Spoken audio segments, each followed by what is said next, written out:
Hi everyone! Today I am finally going to itemize the materials we used to build this bump-out entertainment wall. For the entire framing we used 2x6 wood, so we will get the depth we need from our main wall. Next we screwed drywall and applied corner bead for precise edges. We also used tape and drywall mud to smooth rough and joined edges.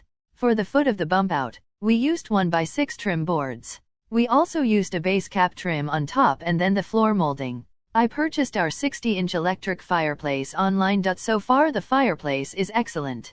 Next is the mantle, so my husband built the mantle too, except for the cornices on each sides. For the mantle, again we used the same 1x6 trim board, quarter round molding, another trim.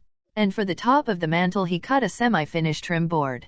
He used a 12-inch saw to make all these cuts. Lastly, for the top part we used crown molding and finished the top of the bump-out with the same laminate floor we used in the entire house. If you are wondering why we covered the fireplace, he was still sanding the wall before painting it to the same color as the rest of the house.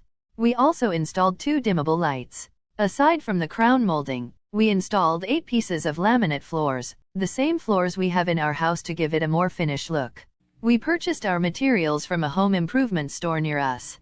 We used an extendable TV mount that we had purchased online. In case you are wondering what's the size of the TV, it is 58 inches. If you have any questions on the electric fireplace or more questions with the bump-out wall, please leave me a comment. I will be happy to answer your questions.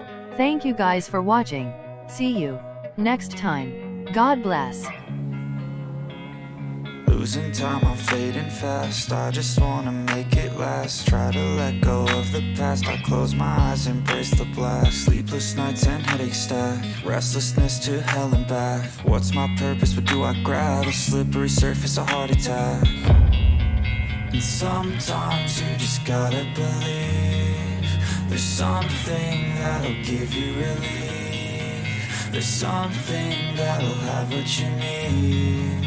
What you need. We're broken, it's tragic. We're not all elastic, but maybe there's magic. Believe you could have it. And I know of sadness, the anxious and panic, the infinite vastness of all